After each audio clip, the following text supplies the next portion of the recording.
Hello guys, Assalamu alaikum wa rahmatullahi wa barakatuhu. Today we have to start with the next chapter, that is why do we fall ill, for class 9th. This is the chapter number 5 of biology. So let's get started and check out what are the important things, topics that lies inside. Okay.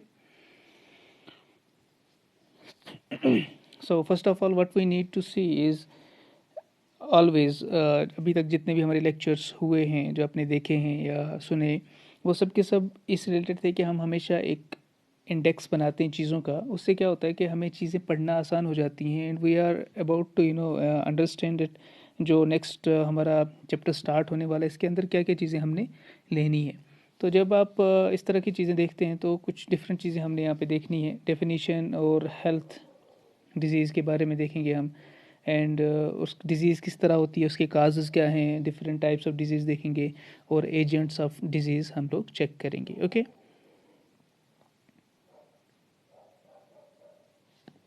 चलिए जी देखते हैं. So guys, सबसे पहले हम क्या देखेंगे, definition हम check करेंगे हेल्थ और डिजीज़ की.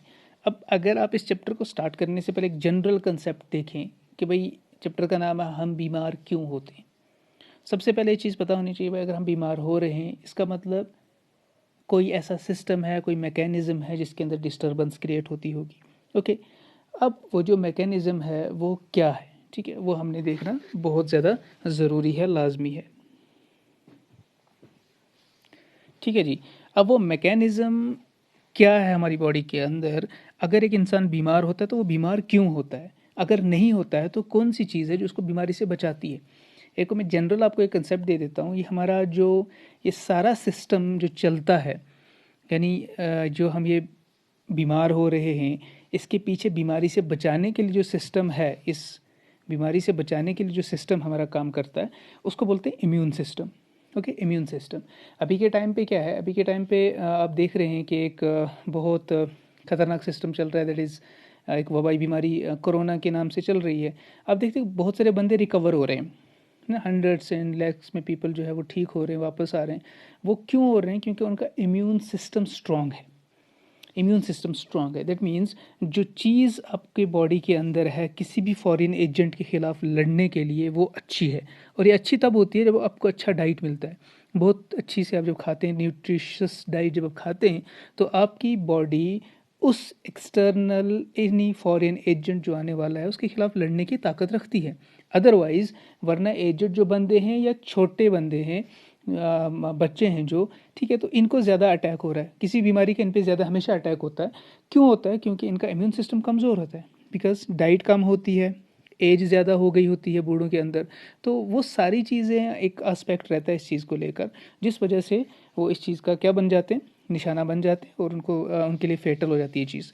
तो हम देखेंगे अभी कि एक इंसान अगर बीमार होता है तो क्यों होता है, कितने किस्म की हैं, बाकी चीज़ें, वो सारा हम अभी इस चैप्टर के अंदर देखने वाले हैं. तो सबसे पहले हम इस चीज़ पे जाएंगे, डेफिनेशन और हेल्थ डिजीज़ की भी टाइप्स पे आएंगे, फिर उसका देखेंगे काजेज़ क्या हैं या किन चीज़ों से ये डिज़ीज़ फैल रही है. So let's get started. सबसे पहले डेफिनेशन चेक करते हैं हेल्थ की. अब जो हेल्थ है, आपने WHO का नाम तो सुना होगा, वर्ल्ड हेल्थ ऑर्गेनाइजेशन का, कि वो हमेशा इस चीज़ के बारे में फ़िक्रमंद रहते हैं और अपनी स्टेटमेंट्स हमेशा उनके आते रहते हैं अगर कोई भी ऐसी नई चीज़ आती है. ठीक है. अब WHO के तहत एक हेल्थ क्या है, सेहतमंदी क्या है, तो ये WHO वाले बता रहे हैं ये एक कंप्लीट फिज़िकल, मेंटल और सोशल वेलबींग है. ठीक है. यानी जब आप फिज़िकली, मेंटली और सोशली स्ट्रांग होते हैं, ओके होते हैं, फाइन होते हैं, तो वो तब ये बताता है, WHO बता रहा है कि आपकी जो कंडीशन है, यू आर हेल्दी. ओके. तो अदरवाइज़ वो बोलेंगे कि नहीं भाई आपकी सेहत ठीक नहीं है, आप सोशली वीक हैं, आप फिज़िकली वीक हैं, आप मेंटली वीक हैं, सोच नहीं रहे हो, बाकी चीज़. ओके. तो इन चीज़ों को लेकर जब आप देखते हैं, वर्ल्ड हेल्थ ऑर्गेनाइजेशन ने इसी हेल्थ को 3 डायमेंशंस के अंदर, 3 डिफरेंट एस्पेक्ट्स के अंदर या 3 डिफरेंट कॉर्नर्स पे रखा हुआ है, डिफरेंट 3 कॉर्नर्स दिए इसने. तो वो हम देखते हैं कि 3 जो डायमेंशंस हेल्थ के लिए WHO हमें बता रहा है वो क्या है. सबसे पहला वो हमें बता रहा है फिजिकल डायमेंशन. ठीक है. फिजिकल डायमेंशन, फिजिकल आप नाम से समझ सकते हैं, ये क्या बता रहा है? It implies the perfect functioning of all the body parts, that is various organ and organ system. Obviously हमारे अंदर डिफरेंट बॉडी पार्ट्स हैं, ऑर्गन से ऑर्गन सिस्टम से कंबाइन होकर जो बनता है वो सब के सब एक फंक्शन करते हैं फिजिकली, आप देख रहे हैं, ठीक है। तो जो फंक्शनिंग हो रही है क्या वो परफेक्टली हो रही है या उनके अंदर कोई खराबी है, कोई उसके अंदर गड़बड़ चल रहा है, कोई ठीक नहीं है, इधर का ऑर्गन कोई ठीक नहीं काम कर रहा, कोई ऑर्गन सिस्टम के अंदर कोई इशू है, तो ये सब चीज़ें जब ओके चलती हैं दैट मीन्स फिजिकल डायमेंशन आप देखते हैं। दूसरी चीज़ उसने बता दिया WHO ने कि मेंटल डायमेंशन। अब मेंटली एक ऐसी चीज़ है जब एक इंडिविजुअल और उसके एनवायरनमेंट के बीच में हार्मोनी होगी, सुकून होगा, हार्मनी, ठीक है। यानी आप हैं, आपके सराउंडिंग में जितनी चीज़ें हैं आप उनके साथ बहुत फाइनली हो, बहुत अच्छे से हो, दैट मीन्स आप उनके साथ इंटरेक्शन में हैं, आप उनके साथ उठते बैठते हो। अब एनवायरनमेंट का मतलब नहीं है पेड़ पौधों के साथ, but in anything that is around you, that is your family is there, your friends are there, your this neighbours are there, ठीक है। तो जितनी भी चीज़ें आपके अराउंड में हैं, योर बुक्स आर देयर, जब आपका इनके साथ जो इंटरेक्शन है इन चीज़ों के साथ, जब तक वो हार्मोनी में है दैट मीन्स योर मेंटली जो डायमेंशन है आपका दैट इज स्ट्रांग। अब जो मेंटली जो साउंड इंडिविजुअल होता है ना, वो टेंशन से, एंग्जाइटी से, ओके, ये मैंने यहाँ पे लिखा है टेंशन एंग्जाइटी, आप समझते हैं ना, वो अंदर का वो एक वो जलन सी, वो अजीब सा बेसुकूनी सी, तो वो जो होती है उससे ये बंदा जो होता है, ये इंडिविजुअल जो होता है, ये क्या होता है, ये पाक होता है, उसके अंदर ये चीज़ें नहीं होती हैं। अब जो फिजिकल हेल्थ जो होती है ना उसको थोड़ा सा एसेस करना आसान है as compare to mental health. Obviously देखिए सीधी सी बात है, आपके सर दर्द में आपके आसार आपको दिखते हैं, आपके चेहरे से लग रहा होता है, आपकी आंखें लाल हो गई हैं, आपकी बात करने का तरीका बदल गया है, आप you have somewhere else pain, अगर आपकी आंख में दर्द है तो आप बताना थोड़ा आसान है। यानी दूसरा बंदा फिजिकली आपको चेक कर सकता है, बता सकता है, देख के ही बोल सकता है कि भाई नहीं, there is some problem in your eye, there is some problem in your this arm, your finger, your leg, anything. अगर एक इंसान मेंटली अनसाउंड है तो वो थोड़ा सा पता करना, एसेस करना मुश्किल होता है as compare to the physical dimension, okay. That's why जो मेंटल वाला इशू होता है वो थोड़ा ज़्यादा कॉम्प्लिकेटेड होता है as compare to other issues, okay. So keeping this thing in mind, जो मेंटली साउंड बंदे होते हैं वो इस सब से हटके होते हैं, they are okay fine with all these things, unlike physical. तो ये जो मेंटल वाला इशू है ये थोड़ा सा डिफिकल्ट होता है। तब तक ये हो गया हमारे पास दो, एक तो क्या फिजिकल डायमेंशन, दूसरा हो गया हमारे पास mental dimension. Let's check out what is the third one, that will the social dimensions, ठीक है। तो सोशल डायमेंशन की बात करें, देख लीजिए सीधी सी बात है, जो सोशली एक इंसान है या तो वो अकेला रह रहा है या वो ग्रुप्स में रहता है। ग्रुप्स में क्यों रहता है? ताकि उनकी जो इंटरेक्टिंग है, ठीक है ना, एक दूसरे के साथ क्या कर सके, इंटरेक्ट कर सके। और जब इंटरेक्ट करते हैं कहीं पर भी तो एक हाईली ऑर्गेनाइज्ड सोसाइटी बनती है, राइट। देखिए सीधी सी बात है, मैं आपको यूँ एग्जांपल दे दूं कि अगर आप कहीं पर रह रहे हो और आप इंटेलेक्चुअल्स बैठे हुए हैं, बहुत जान पहचान वाले बंदे हैं और बहुत जानने वाले बंदे हैं और बैठे हुए हैं, इसका मतलब ये जो ग्रुप बना हुआ है इंटेलेक्चुअल्स का है, यानी हाईली नॉलेजेबल पर्सन्स, ठीक है ना, ऑर्गेनाइज्ड सोसाइटी, यानी ये सोसाइटी का भला सोच सकते हैं, अच्छी प्लानिंग कर सकते हैं, they are going for the good things in the future, for society, for their family, for themselves, जितनी भी चीज़ें आएंगी तो ये सब की सब इसके अंदर हम देखते हैं। ये मैंने यहाँ पे लिखा है। अब social health implies that every person, okay, every person possesses basic requirement of life, place of living, good food, happy family, cooperative introduction and friends is also. तो ये सब चीज़ें जो यहाँ पे मैं बता रहा हूँ, ये आपने जो देखी या जो पे लिखी हुई हैं, जो आप देख रहे हैं, देखिए ये सब चीज़ें एक अच्छा इंसान जो होता है, जो फैमिली के लेकर होता है या सोसाइटी में, ये चीज़ें हमेशा डिस्कस होती हैं। और हर इंसान चाहता है, क्या चाहता है, एक अच्छी ज़िंदगी चाहता है, एक अच्छा खाना चाहता है, खुशी वाली लाइफ चाहता है, खुशी खुशी फैमिली चाहता है, एक कोऑपरेटिव रहना चाहता है, आइसोलेट नहीं होना चाहता। ये सब चीज़ें क्या हैं, this is the social active dimensions हैं जिसको आपको रखना जहन में बहुत ज़्यादा ज़रूरी है, ठीक है। जब आप ये सारी चीज़ें दिखाते हैं, ठीक है ना, जब आप ये दिखा, फिजिकल भी दिखा रहे हैं, जब आप मेंटल भी दिखा रहे हैं, okay, then you are showing this social one, तो दैट मीन्स कि आप इम्प्लाई क्या कर रहे हैं कि आपकी condition that is healthy, okay, done. अब इसी का अपोजिट है, हेल्थ का अपोजिट क्या होता है, हमेशा बीमारी, डिजीज़। तो अब जब आप डिजीज़ की बात करेंगे तो हम चेक करते हैं अब ये डिजीज़ वाला मसला जो है ये क्या है, क्या चीज़ें हो जाती हैं, क्या हार्मफुल डिविएशंस हैं जिनकी वजह से एक इंसान को बीमार कहा जाता है। चलिए देखते हैं। अब देखिए डेफिनेशन यहाँ पर, any harmful deviation from the normal structural functional state of an organism. एक इंसान एक नॉर्मली फंक्शन कर रहा था, नॉर्मली काम पे जा रहा है, फर्स्ट क्लास, जब तक इसका ये चीज़ें चल रही है हम बोलते हैं बंदा नॉर्मल है, is okay fine. Generally associated with certain signs and symptoms and differing in nature from physical injury.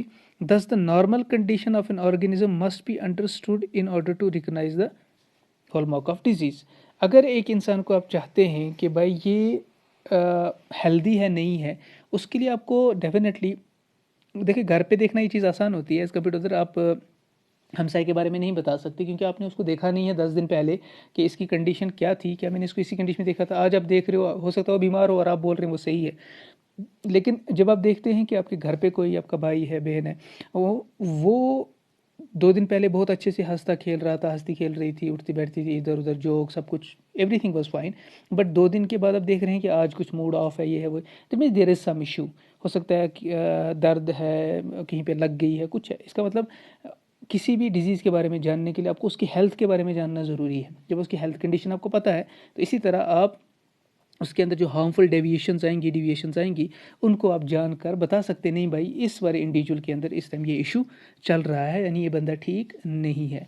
ठीक है, तो ये मैंने यहाँ पे लिखा है। या आप बता सकते हैं ए disease is a particular abnormal condition that negatively affects the structure or function of all part of an organism। ठीक है, या तो कोई पार्ट या ऑर्गेनिज्म का या पूरा ऑर्गेनिज्म इसके अंदर इफेक्ट हो सकता है, एबनॉर्मल कंडीशन हो जाती है जिसका नेगेटिव इफेक्ट होता है किसी भी, and that is not due to any immediate external injury. ज़रूरी नहीं है कि उसमें आपको आप गिर गए हो, आपको ज़ख्म लगा हो और तभी आप बीमार हैं, ऐसा नहीं है। ये बहुत सारी चीज़ें हैं जो इंटरनली होती हैं और इंटरनली इंसान बीमार होता है। फिजिकली आप ओके दिख रहे होते हैं बट इंटरनल आपकी वो डिजीज़ चल रही होती है।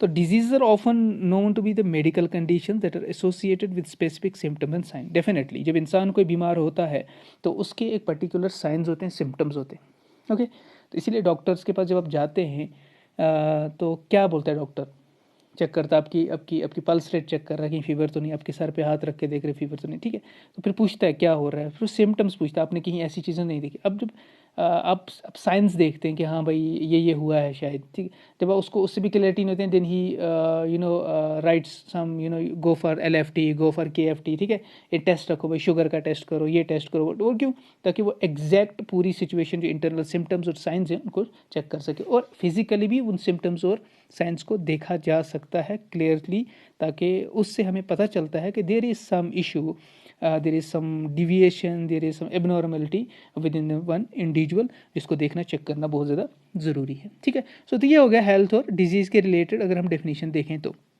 अब एक अच्छी हेल्थ के लिए अगर आप देखें क्या कंडीशन नेसेसरी है, बहुत अच्छी हेल्थ के लिए आपको क्या क्या चाहिए, आप क्या कंडीशन उसके लिए नेसेसरी है, इंपॉर्टेंट क्या है, चेकआउट। सबसे पहले बेटर सैनिटेशन। ठीक है, better sanitation that means your surrounding should be clean. ऐसा नहीं है बाहर भेड़ भी चल रही है, गाय भी आ गई, कुत्ते बैठे हुए हैं बाहर, कचरा भी डाला हुआ है, then you are also residing there, और फिर आप बोल रहे हो यार मुझे इशू है, मुझे सर दर्द रहता है, मुझे लगता है मुझे चक्कर आ रहे हैं। ठीक है, तो ये तो होगा बिकॉज सैनिटेशन का जो इशू है that is very important, very very important.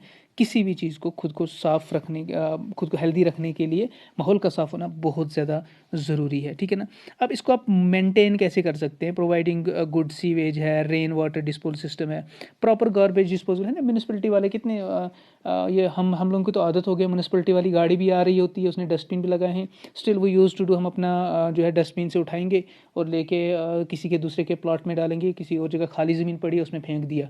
ठीक है, यू नेवर नो कि इसका बैड इफेक्ट कितना होता है, कितने वहाँ पे फिर जो ना कुत्ते जमा हो जाते हैं, all those things you see around yourself, all those things, but हम उसको बदलने की कोशिश नहीं करते। हम लोग सुन रहे हैं, मैं बोल रहा हूँ, आप सुन रहे हैं, और मैं खुद बोल रहा हूँ ये चीज़ें, तो सुबह हम 1 घंटे के बाद ये भूल जाएंगे और उसके बाद उठ के सुबह फिर से अपना डस्टबिन उठा के फिर वहीं फेंकेंगे। ठीक है ना, विल नॉट वेट, हम 50 रुपीज़ 100 रुपीज़ म्यूनसिपलिटी वाले को पे नहीं करेंगे ताकि वो हमारा डस्टबिन ले जाए, बट स्टिल वी डू कि चल भाई इधर ही फेंकना ज़रूरी है, फेंक देते हैं। ठीक है ना, अम्मा जी फेंक रही है, दादी जी फेंक रही हैं, चल भाई उन्हीं की मानते हैं। नहीं, बताओ चीज़ें, ठीक है ना, इनका बैड इफेक्ट्स बताओ, उनको घर वालों को बताओ, समझाओ। ठीक है, लड़ाई नहीं करनी है, समझाइए ताकि इसका जो बुरे असरात हैं उससे आप भी बचें। है ना। ऐसा नहीं है कि आप किसी के प्लाट में कोई चीज़ फेंक रहे हो गंदी और उसके बाद आप सोचते हो कि उसी को जाएगा हमारे घर पे, ऐसी बीमारी नहीं, ऐसा नहीं होता है। जब रास्ते में कुत्ता मरता है ना, तो मैं खिड़कियाँ बंद करने से ऐसा नहीं है कि भाई उसकी बदबू मेरे घर पे नहीं घुसेगी। डेफिनेटली वो बदबू छोटी छोटी जो सुराख हैं खिड़कियों के, इधर उधर दरवाज़ा खुलेगा तो वो बदबू अंदर आएगी एनी टाइम। तो इसलिए इस चीज़ को जहन में रखना बहुत ज़्यादा ज़रूरी है, that better sanitation is very very very important. Okay, next is availability of clean drinking water, very important. अगर आपके पास साफ़ सुथरा पानी नहीं है पीने के लिए तो डेफिनेटली आप बहुत ज़्यादा हेल्थ की बैड कंडीशन में हो जाएंगे, आप बहुत ज़्यादा डिजीज़ के प्रोन रहेंगे। अब क्लीन वाटर तो हर जगह पे मिलेगा नहीं, कभी कभी कहीं पे थोड़ा सा पोल्यूटेड, हमें तो हमेशा पोल्यूटेड ही ऑलमोस्ट मिल जाता है। Then what are the you know other other means कि हम इसको कैसे ठीक करें। तो सबसे पहले आपके पास, आपको पता है, you need to know this and you know this that before taking your drinking water आप इसको बॉयल करते हैं, तो बॉयल बहुत अच्छे से करिए पानी, इसको फिर ठंडा करने के लिए रख दीजिए, फ्रिज में रख दीजिए कहीं भी, लेकिन बॉयल करना बहुत ज़रूरी है, फिर वो अच्छा हो जाएगा, बहुत क्लीन हो जाएगा, उसके बाद आप पी सकते हैं उसको, because bacterias and all those things वो किल हो जाते हैं, उसमें मर जाते हैं। ठीक है, तो then availability adequate nutritious food, ठीक है ना, खाना होना ज़रूरी है लेकिन खाना न्यूट्रिशियस होना ज़रूरी है, that means balanced diet, vitamins minerals carbohydrates है, देन ऑल दो फैट्स, ये सारी चीज़ें इक्वल अमाउंट में हों, अदरवाइज फैट्स ही ज़्यादा हैं, ठीक है ना, खा खा के ठुपलूज़े हो गए, बड़े मोटे से हो गए, ठीक है, तो प्रोटीन्स तो है नहीं, हड्डियाँ निकल आई, तो ये सब चीज़ें जो हैं ये होना एडुकेट अमाउंट में होना ज़रूरी है, क्योंकि इससे हेल्थ मेंटेन रहेगी। And fourth one that is this social equality in harmony, ठीक है ना, तो वो हमने पीछे बात की सोशल रिलेटेड के, इधर उधर लोगों के साथ उठना बैठना, इंटरेक्शन रखना, इस चीज़ से भी आपकी हेल्थ पे बहुत ज़्यादा असर पड़ता है, और गुड हेल्थ के लिए बहुत ज़्यादा ज़रूरी है इंटरेक्शन, सोशली इंटरेक्शन होना, whether you are with your friends, whether you are with your these neighbours, या आप कहीं पे भी हैं, ठीक है ना, whether you are locality society meetings anything, जहाँ पे भी हैं, जब तक आप उनके साथ हैं, बातें कर रहे हैं, अच्छी चीज़ें शेयर कर रहे हैं, तो that means you are in a good health. Okay, so these are the conditions essential for good health. चलिए जी आगे, अब देखते हैं डिज़ीज़ है क्या और इसके काजेज़ क्या हैं, बहुत ख़तरनाक चीज़, राइट। चलिए देखते हैं कितना ख़तरनाक है और क्या क्या इफ़ेक्ट कर सकता है। तो डिज़ीज़ लिटरली मीन्स क्या होता है, ठीक है, मैंने यहाँ पे लिखी हुई डेफिनेशंस, इनको उतार के रखिएगा अपनी जगह पे। It literally means without ease और अनकम्फर्टेबल, सीधी सी बात है। भाई पेट में दर्द है, बंदा हंसेगा नहीं, मुस्कुराएगा नहीं, घर पे बैठा है, लोग जोक मार रहे हैं, आप हंस रहे हो, नहीं भाई, आप देख रहे हो उसको पागल हो गया, जोक मार रहा है, या मैं मर रहा हूँ दर्द से, ठीक। इसका मतलब क्या है कि you are uncomfortable, you are without ease. इसका मतलब डिजीज जब भी कहीं पे होती है तो आपको अनकंफर्टेबल कर देती है।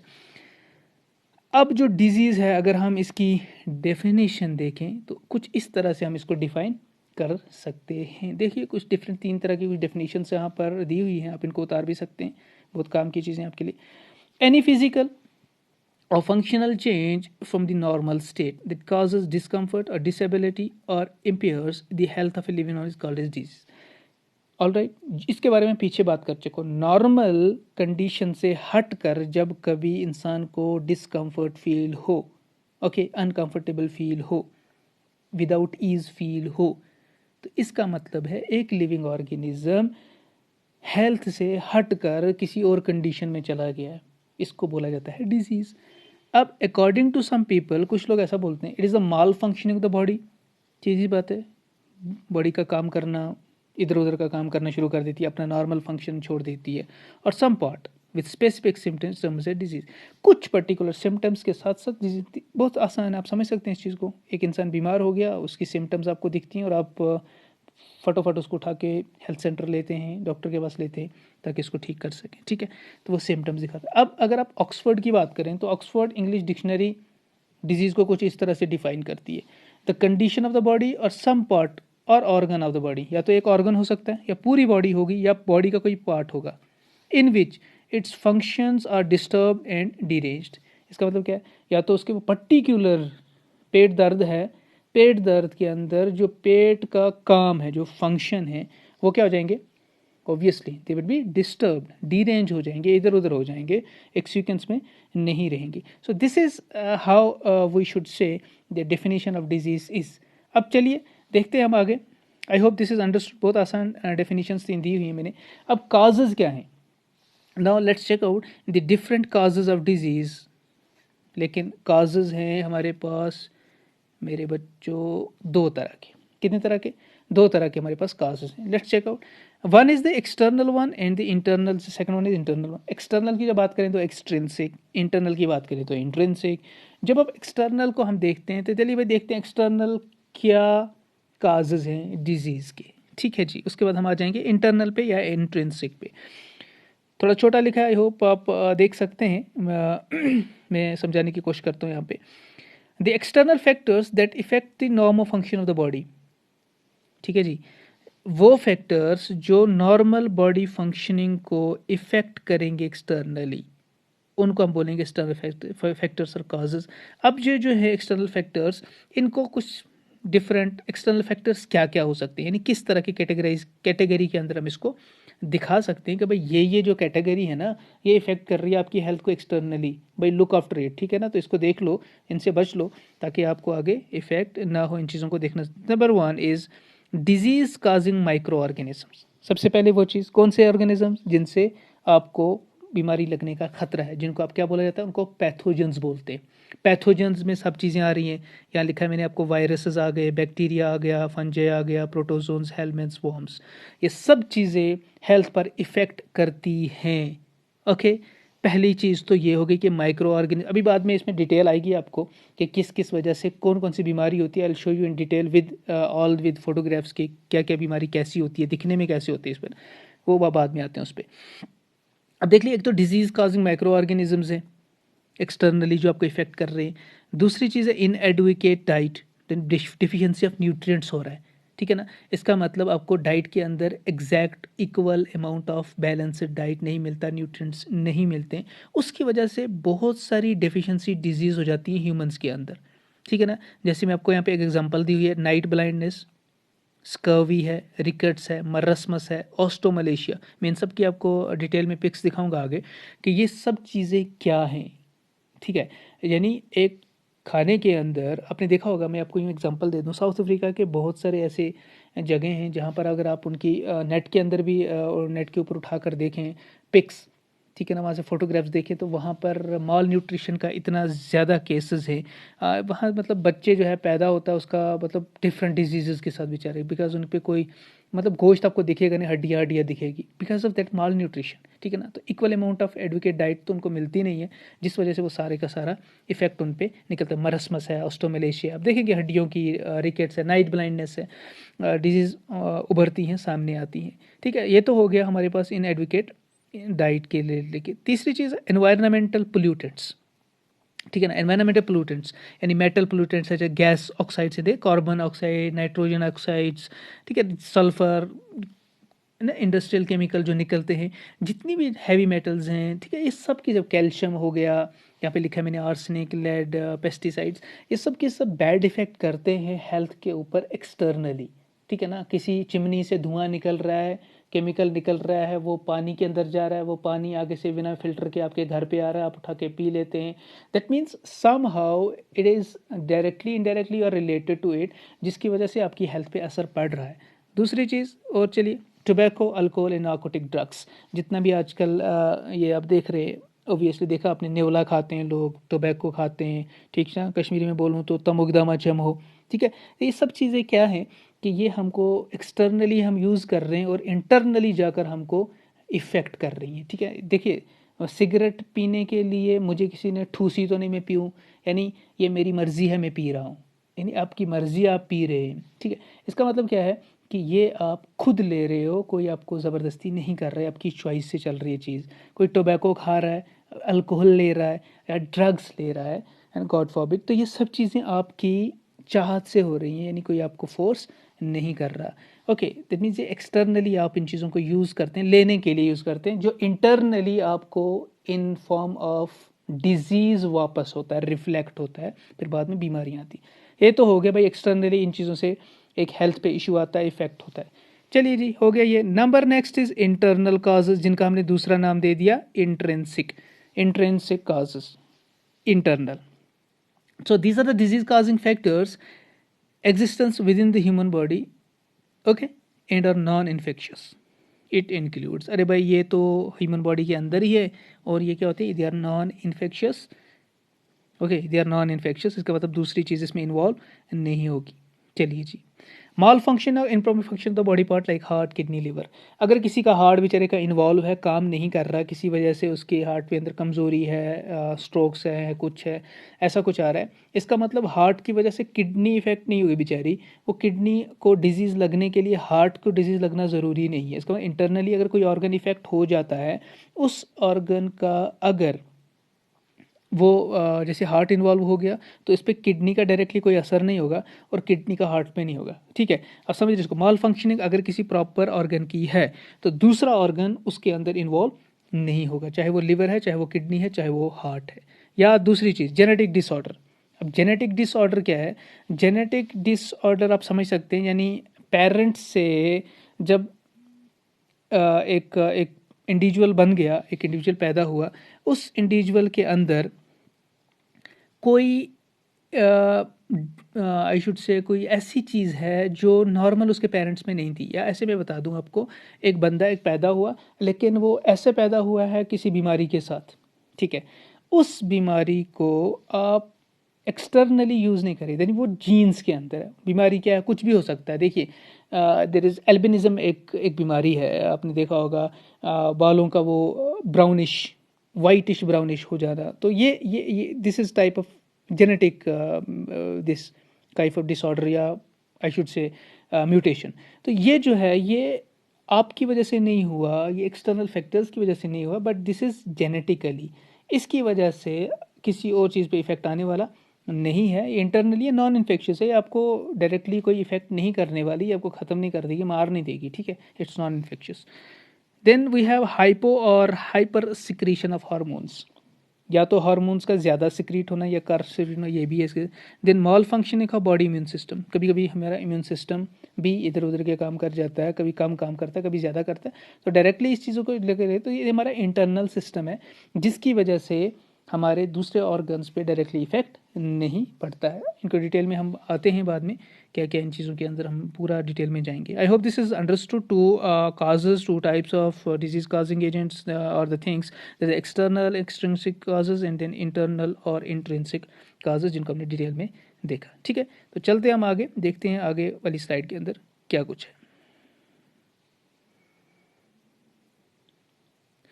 Now we have to check out the types of disease. अब हमने जो डिजीज़ की टाइप्स देखनी है, और दो तरह की होती हैं डेफिनेटली, बट टाइप्स की जब हम बात करते हैं, एक तो हम देखते हैं कि भाई कितने वक्त की डिजीज़ है, टाइम ड्यूरेशन क्या है, कितने टाइम रहेगी, कब से है, कितने टाइम तक चलेगी। और दूसरा होता है कि भाई क्या डिजीज़ पैदा होते ही हुए, जब ये जेनेटिक की बात के पैदा होते हुई है या बाद में हुई, उस पर भी हम बाद में आते हैं।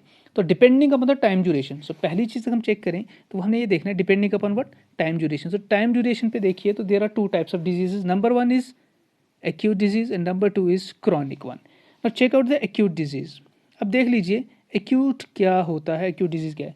अब देखिए, ये जो डिजीज़ हैं ये शॉर्ट पीरियड की होती हैं, बहुत कम वक्त के लिए आती हैं और जल्दी से चली जाती हैं।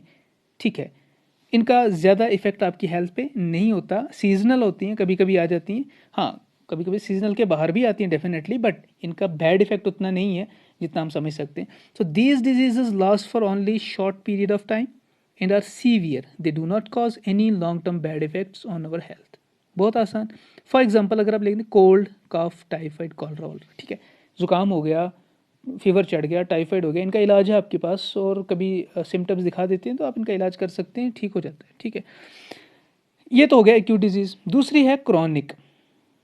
अब क्रॉनिक क्या है? क्रॉनिक ये हैं जो बहुत देर तक चलती हैं, बहुत लंबी चलती हैं, कभी कभी लाइफ टाइम के लिए भी रह जाती हैं।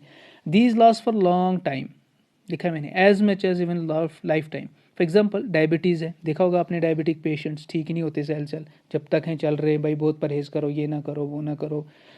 देन वी हैव टीबी, अब तो टीबी का इलाज भी आ गया definitely. Then we have arthritis, elephantiasis, इन सब के मैं आपको डायग्राम्स दिखाने की कोशिश करूँगा आगे जाकर। तो डिफरेंट डिजीज़ हैं यहाँ पर, ये मैं आपको अभी दिखाता हूँ यहाँ पे। आई होप एलिफेंटियासिस की मैंने एक डायग्राम आपको दिखानी है, एक्चुअली मैं वो दिखाना चाहता हूँ। ये देख लीजिए, दिस इज़ एलिफेंटियासिस, ये डिजीज़ देख लीजिए आप। स्वेलिंग हो गई है एक पैर के अंदर बेचारे को, देखो this feet is normal and ये लेग, ये आप देख सकते हैं, this is elephantiasis, way anthrax also. तो मैं इस पे आऊँगा डिटेल में इन्फेक्शस नॉन इन्फेक्शस वाली पे, तो ये चीज़ आपको याद रखनी पड़ेगी। यहाँ पे इन्फेंटियासिस वहाँ पे वर्ड आया तो इसलिए मैंने इसको दिखाना आपको ज़रूरी समझा। ठीक है जी, तो हम बात कर रहे थे किसकी, क्रॉनिक डिजीज़ की। तो ये हो गया क्रॉनिक वाला, ये बहुत लंबे चलती है और लाइफ टाइम के लिए भी रह सकती है। डायबिटीज़, टीबी, आर्थराइटिस, एलिफेंटियासिस, इस तरह की डिजीज़ हमें बहुत देर तक हमारे बॉडी के अंदर सर्वाइव कर जाती हैं।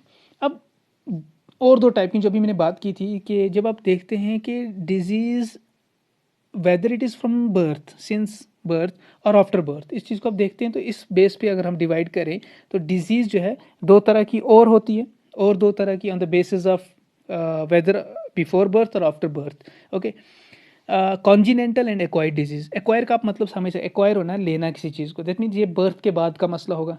कॉन्जिनेंटल की जब बात आती है, इसका मतलब ये होता है कि भाई ये सिंस बर्थ ही है। ठीक है, तो सबसे पहले चलते हैं हम कॉन्जिनेंटल को चेक करते।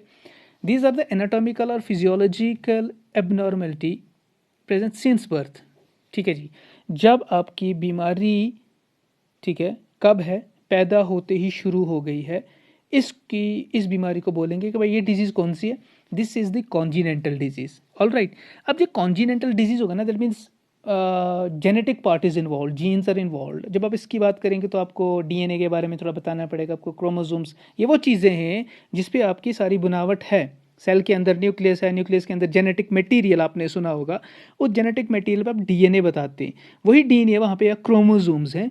उन क्रोमोसोम्स के अंदर या उन वहाँ पर जो छोटी छोटी चीज़ें प्रेजेंट हैं, जीन्स जिनको बोला जाता है, प्रोटीन्स होते हैं, इन जीन्स के अंदर जब कोई चेंज आती है, म्यूटेशन आती है, उन म्यूटेशंस की वजह से कभी कभी ऐसी म्यूटेशन हो जाती है, ऐसी चेंज हो जाती है जिससे कोई particular organ, particular system effect हो जाता है, और आने वाली जनरेशन जो है या ये बच्चा जो पैदा होगा ये उस डिफेक्ट के साथ पैदा होता है।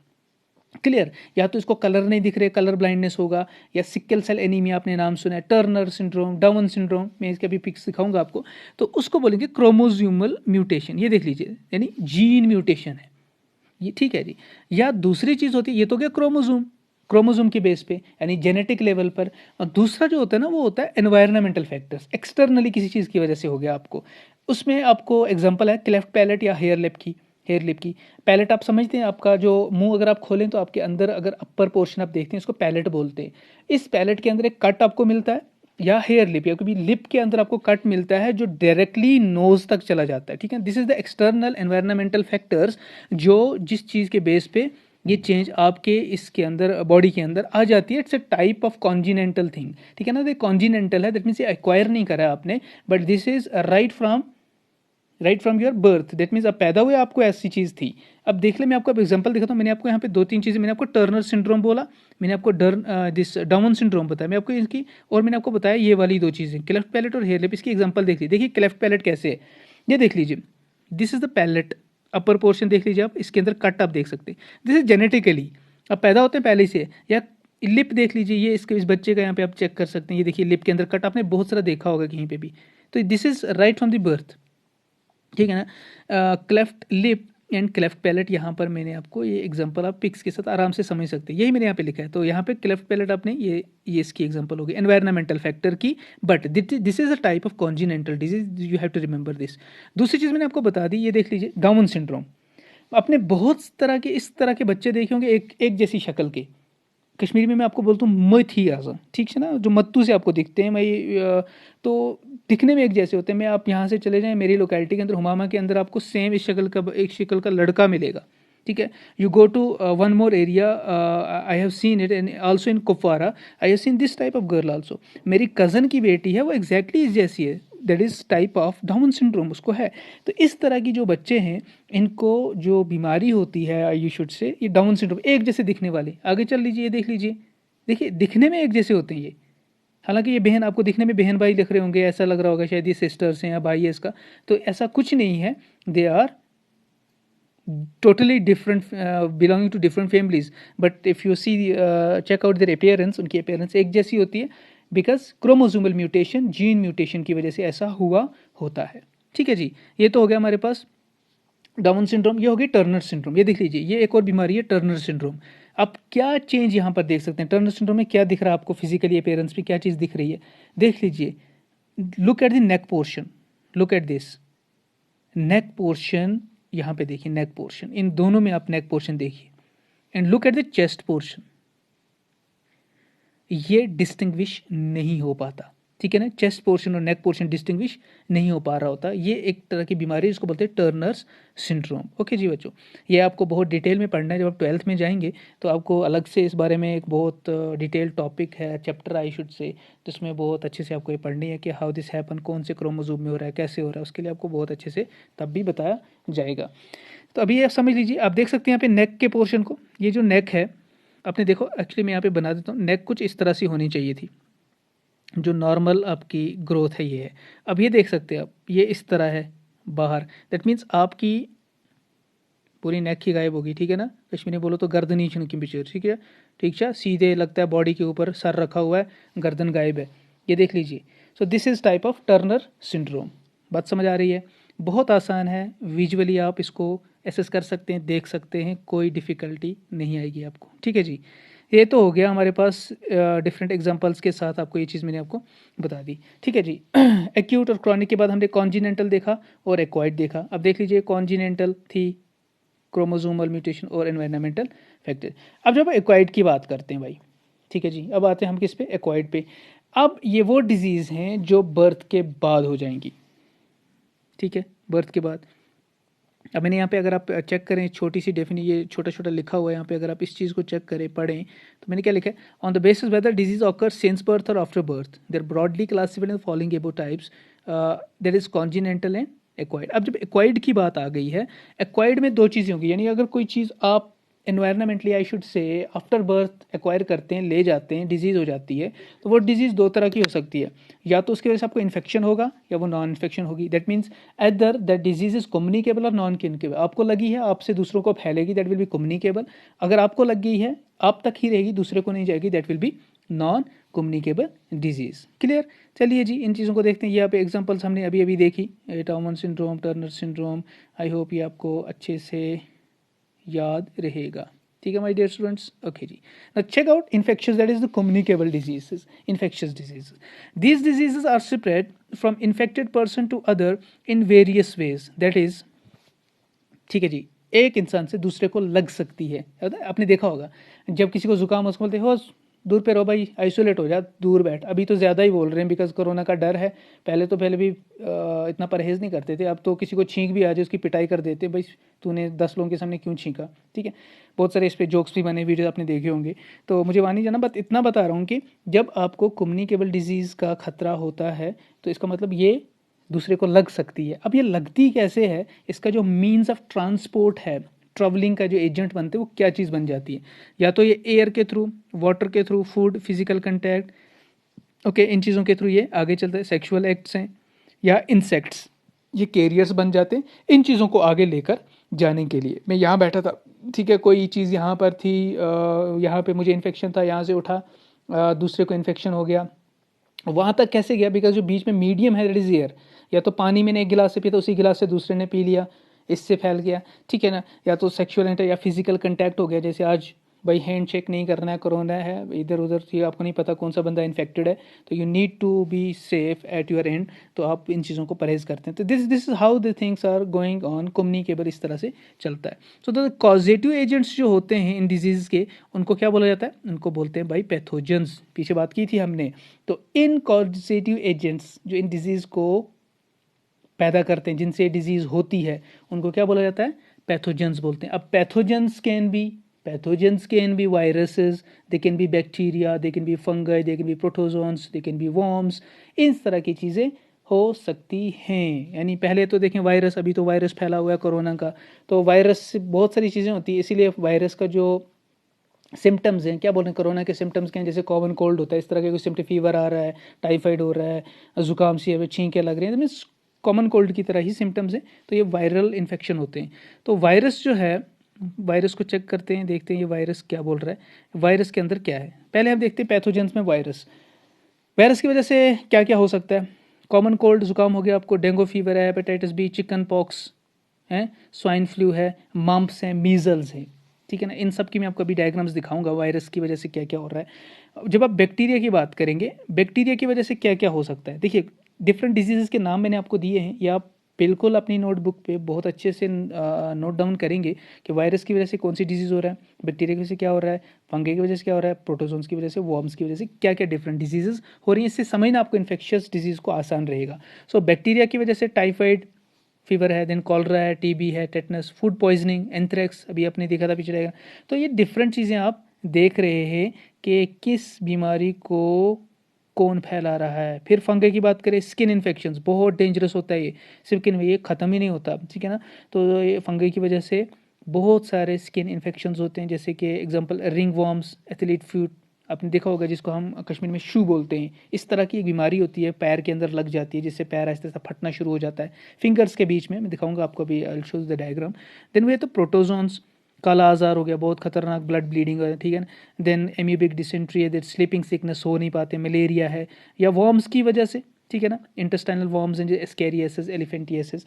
तो जब भी आपको मैंने एक डायग्राम दिखाई थी पीछे अभी एलिफेंटियासिस की, तो वो वॉर्म ने एक्सटर्नली एक वॉर्म घुस गया है पैर के अंदर, जिसने जाकर ये बाद में बहुत ज़्यादा सर्जिकल थिंग्स आती हैं जिसमें इसको इन वॉर्म्स को ऑपरेट करके निकाला जाता है, जो भी है बहुत ज़्यादा डिफरेंट। तो एस्केरियासिस जिसको आप बोलते हैं कश्मीरी में आम हस्यु, ठीक है, पेट के अंदर कीड़े होना, तो ये वॉर्म्स की वजह से भी डिजीज़ होती है। तो these all are the agents for infectious diseases. चलिए जी, ये देख लीजिए आप, मैंने आपको यहाँ पे एग्जांपल्स दी हुई है।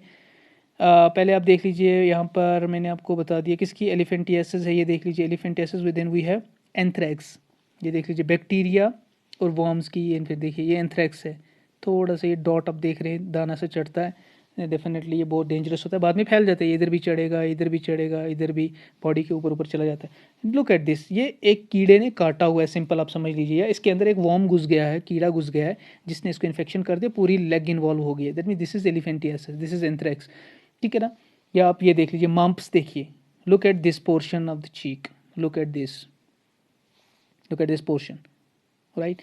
इस पोर्शन के अंदर आपको क्या लग रहा है, पूरा डिविएट है, नहीं एक साइड में ग्वाइटर सा लग रहा है, ग्वाइटर नहीं actually, these are the disease called as mumps, ठीक है जी। देन वो एथलीट फीट, जिसकी मैं भी बात कर रहा था, एथलीट फीट, ये आप देख रहे हैं इन्फेक्शन यहाँ पर, ये इन्फेक्शन फैलते फैलते इसकी फिंगर्स में आएगा, यहाँ फिंगर से इस फिंगर के अंदर चला जाएगा, यहाँ पर इसी के नीचे क्या बोलते हैं इसको, इन फिंगर्स के नीचे चला जाएगा, और लास्टली ये पूरा पैर फट जाएगा इन वेरी डेंजरस कंडीशन।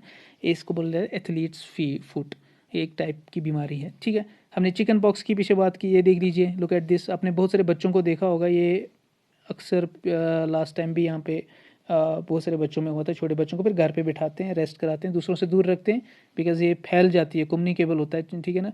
या मीजल्स, ये देख लीजिए, यहाँ पे आप देख सकते हैं इसकी कमर पे बच्चे की में, डिफरेंट डिजीज़ेज हैं इन्फेक्शियस जो यहाँ पर हमने अभी चेक की, ठीक है। ये सारी डिजीज़ जो आपने देखी अभी तक, ये सारी की सारी कौन सी हैं, these are all infectious diseases. Look at this, infectious disease communicable है, वायरस की वजह से, बैक्टीरिया की वजह से, फंगई की वजह से, प्रोटोजोन की वजह से, वॉर्म्स की वजह से। हर एक में से आपने एक एक चीज़ डायग्राम देख ली, फिगर्स देख लिए, देखिए मैंने मम्प्स और मीजल्स यहाँ से आपको दिखा दिया, देन वही एंथ्रेक्स यहाँ से आपने देख लिया, एथलीट्स फुट आपने यहाँ से देख लिया, देन डेफिनेटली यहाँ से मलेरिया तो मैं दिखा नहीं सकता आपको किस तरह से, देन स्लीपिंग सिकनेस ये आप चीज़ समझते हैं, देन वी हैव यहाँ पे एलिफेंटियासिस।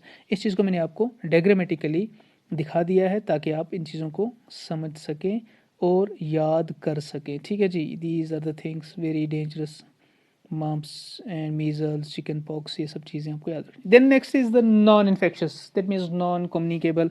भाई डिजीज़ तो हो रही है ये, लेकिन एक इंडिविजुअल तक ही रहती है, इसका दूसरे पे इफेक्ट नहीं हो रहा। तो अभी हम चेक करते हैं कि इस वाले के अंदर हमें क्या कुछ पढ़ने को मिलेगा। Okay, these diseases remain confined to them and do not spread to others, ठीक है जी। ये सिर्फ उसी बंदे तक रहती है भाई जिस बंदे को फंस गया, जो बंदा फंस गया वही फंसेगा, दूसरे तक नहीं जाने वाली। अब क्यों होती है, how they occur, they may occur due to malfunctions in body organs, for example heart disease. कभी कभी कुछ इम्प्रॉपर फंक्शनिंग हो जाती है, कुछ हार्ट, जैसे हार्ट की एग्जांपल दी हुई है, कुछ ऑर्गन्स की या ऑर्गन सिस्टम्स की, जिनकी वजह से उन्हीं ऑर्गन्स तक ही रहता है, दूसरा ऑर्गन इफेक्ट नहीं होगा, जो पीछे मैंने आपको बात करी थी इसके बारे में, नॉन इन्फेक्शियस होती है, ठीक है जी। देन वो डिफिशियंसी ऑफ न्यूट्रिएंट्स है, vitamin minerals, for example marasmus, beriberi, scurvy, night blindness. ठीक है जी। अब ये जो चीज़ है नॉन इन्फेक्शियस डिजीज़ है, ये नॉन कम्युनिकेबल है। किसी को बेरी बेरी हो गया, किसी को स्कर्वी हो गई, किसी को नाइट ब्लाइंडनेस हो गई। अब ऐसा तो नहीं है एक बंदा मेरे पास बैठा उसको नाइट ब्लाइंडनेस है तो उससे मुझे ट्रांसफ़र हो जाएगी, ऐसा नहीं होता। किसी बंदे को फूड अच्छा नहीं मिला, उसको वाइटामिन की कमी है, वो आपके पास बैठा तो आपको वाइटामिन की कमी हो गई, ऐसा नहीं होता। Because these are non communicable disease. समझ रहे हैं आप लोग? बहुत आसान है। अभी इसकी एग्जाम्पल को हम देखेंगे भी आगे। हाइपोसिक्रेशन ऑफ हार्मोन, किसी को ग्वाइटर हो गया, मिक्सोडीमिया हो गया। ठीक है, तो आपका किसी का ग्वाइटर है, उसका मतलब उसमें हार्मोनल इम्बैलेंस की वजह से हुआ है, या तो हार्मोन कम सिक्रीट हुआ है, ज़्यादा सिक्रीट, उस वजह से कोई इन्फेक्शन उसको अगर हुआ है, उस इन्फेक्शन का आप पे डायरेक्टली कोई असर नहीं है। ठीक है, अभी जो हार्ट के पेशेंट के पास बैठने से मैं हार्ट पेशेंट नहीं हो जाऊंगा, यही मैं आपको बता रहा हूँ। ठीक है, मैं हार्ट पेशेंट नहीं होऊंगा बिकॉज वो उस तक है, वो मुझ तक नहीं आएगा, बिकॉज उसके अंदर वो चीज़ वहीं तक रहेगी, मुझ तक नहीं आने वाली। ठीक है जी। अब किसी का इम्यून सिस्टम है, एलर्जी है किसी को, इम्यून सिस्टम किसी का काम खास नहीं कर रहा, माल फंक्शनिंग का कुछ काम प्रॉपर काम नहीं कर रहा, तो वो डेफिनेटली उसका मुझ पर कोई असर होने वाला नहीं है, because that is a non infectious disease, non communicable. और गॉड फॉरबिड किसी को कैंसर है, कैंसर पेशेंट के पास जाने से कैंसर नहीं होता। ठीक है ना, ये चीज़ें आप बहुत आसान है समझना, आप इन चीज़ों को बहुत धीरे से और आराम से समझ सकते हैं। ठीक है जी। चलिए आगे चलते हैं। ये देखिए जी, ये मैंने आपको अभी एग्जांपल बता दी। रिकेट्स बच्चों में पाया जाता है, ये देख लिया आप। इस तरह की लेग होनी चाहिए थी, लेकिन ये कुछ इस तरह की हो गई है, टेढ़ी सी, बच्चों के अंदर होता है। स्कर्वी, ये देख लीजिए आप, इनके अंदर टीथ्स को, किसी के पास बैठे हुए ऐसे बंदे के पास, ओके, आपके दांत भी खराब हो गए, ऐसा नहीं होता ना, तो that means this is non communicable one. Then look at this beriberi disease, dangerous. Berry berry, berry berry के अंदर क्या हो जाता है, जब आप मतलब स्वेलिंग हो जाती है पोर्शंस के अंदर। ठीक है ना, आपका फीट है, आपकी आर्म है, इसके अंदर स्वेलिंग होती है। स्वेलिंग किस तरह की होती है, जब आप देखिए आपने स्वेलिंग वाला पोर्शन अगर आपने कभी हुई है, अगर आपको कभी लग गई कहीं पे स्वेलिंग हो, फिर आप उसको दबा दीजिए ऐसे। ठीक है ना, प्रेस दैट एरिया। जब आप वहाँ से थंब उठाते हैं, प्रेस करके उठाते हो, तो उस पोर्शन को वापस अपनी कंडीशन में आने में थोड़ा टाइम लगता है। आप देखते हैं वो थोड़ा सा डिप्रेस्ड ही रहता है, वहाँ पे डिप्रेशन सा दिखाता है जहाँ पे आपने प्रेस किया हुआ था। Same way look at here, look this area, इसने यहाँ पे इस थंब से यहाँ पे प्रेस करा हुआ था, और यहाँ पे इस एरिया को आप देख सकते हैं, ये डिप्रेशन यहाँ पर बना हुआ है, और ये डिप्रेशन ऐसे ही रहता है। आप यहाँ दबा लीजिए, यहाँ डिप्रेशन रहेगा, यहाँ दबा लीजिए, यहाँ रहेगा, यहाँ दबा लीजिए, यहाँ रहेगा। इतना स्वेलिंग चढ़ जाती है इस बेरी बेरी डिजीज के अंदर। ठीक है जी। Rickets, scurvy and beriberi, these are what non infectious diseases. और ये देख लीजिए मरसमस की बात करिए, मैंने 3 डिफरेंट डायग्राम्स आपको दिखाई हैं। This is the picture from this Uganda and I should say यहाँ से अभी बात साउथ अफ्रीका से ये पिक्चर का जो है दिखाई हुई है। अब देख लीजिए, लुक एट दिस, मरसमस के अंदर कंडीशन क्या हो जाती है। लेकिन इसकी वजह, बिकॉज माल न्यूट्रिशन की वजह से हो रहा है, तो ये दूसरे तक फैलेगा नहीं, ये इस इंडिविजुअल तक ही रह रहा है। ठीक है, ये देख लीजिए हड्डियाँ निकली हुई हैं बेचारे की, और यहाँ पे look at this portion, belly is out. Okay, तो this is very dangerous one. बहुत देर तक ये लोग ज़िंदा रहते नहीं हैं, बहुत कम टाइम के बाद ही इनकी डेथ हो जाती है। ठीक है, तो ये हो गया हमारे पास मरसमस की डिजीज़। ये देख लीजिए यहाँ पे थोड़ा सा मैंने डिटेल दिखा है। What is mar, it's an extremely severe type of nutritional disorder in which there is significant washing of fats, muscles and tissues of the body. ठीक है ना, मसल्स हो गए, फैट्स हो गए, और टिश्यू जो बॉडी के अंदर जितनी भी चीज़ें मिलती हैं ये वॉश आउट हो जाती हैं, ख़त्म हो जाती हैं। ठीक है ना, हाँ, बहुत डेंजरस डिजीज होती है। रिस्क फैक्टर्स मरसमस के आप देख लीजिए, मैंने यहाँ पे दिखा हुआ है ये सब चीज़ें, वाइटामिन्स, इनएडुकेट फूड इनटेक। ठीक है जी, adulterate water, then we have chronic starvation, जो भी ये डेंजरस कंडीशंस हैं, इनकी वजह से ये इस तरह का ये डिजीज़ आपको देखने में मिलती है। बहुत बुरा लगता है ऐसी चीज़ों को देख कर, क्या करें। ठीक है ना, ऊपर वाले ने रखा हुआ इस चीज़ों को, तो सबकी अल्लाह जो है सब पे रहम फरमाए और सबकी हालत को ठीक फरमाए। उसी की मखलूक उसने बनाया, खुद देखेगा इंशाअल्लाह। Okay, is that clear? Let's move ahead. Now look at this, this is a chart type. भाई किस चीज़ की वजह से क्या हो रहा है, दोहर इतना तो नहीं है कि भाई इतना ही हो रहा है, लेकिन कुछ मैंने यहाँ पे दिया हुआ जिसको आप याद रख सकते हैं। प्रोटीन की कमी होती है तो एक डिजीज़ हो जाती है जिसको क्या बोल रहे हैं, कवाशिरकर। विटामिन ए की वजह से कमी की वजह से नाइट ब्लाइंडनेस होता है।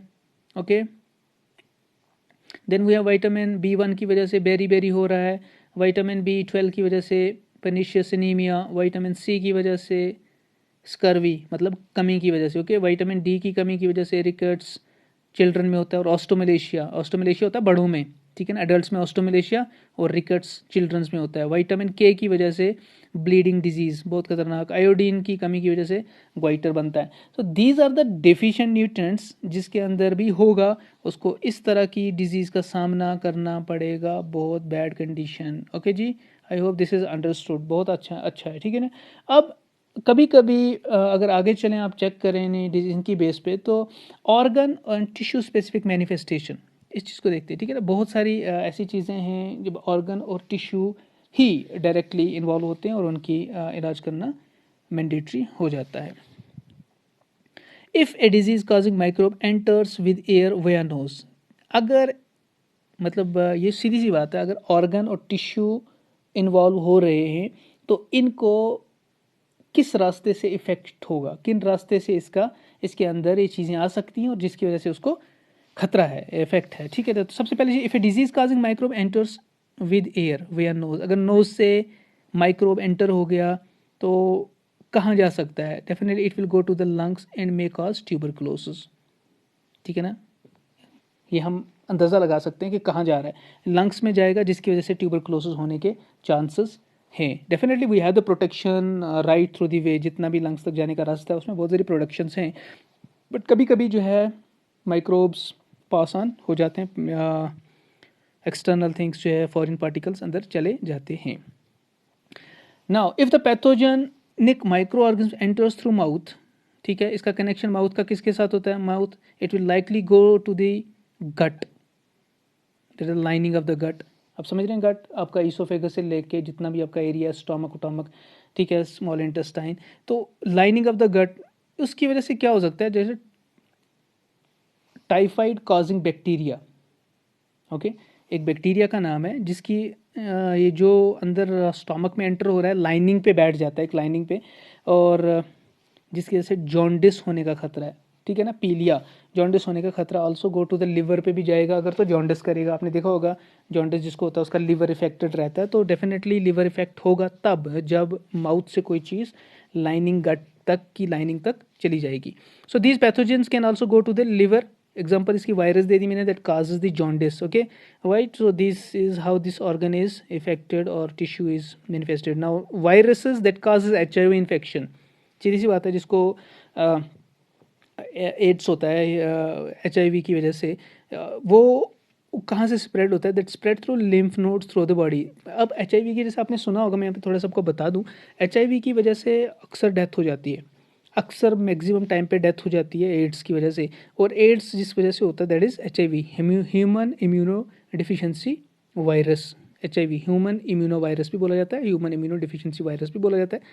इसके बाद बॉडी ऑर्गन पे चला जाता है, लेकिन कभी भी ये ना समझना कि HIV की वजह से कोई मरता है, बल्कि HIV की वजह से कोई नहीं मरता, but one die because of the secondary infection. अगर एक इंसान को HIV है, उसके बाद उसको जख्म लग गया, उससे भी मर जाएगा, जुकाम हो गया उससे भी मर जाएगा। वाई?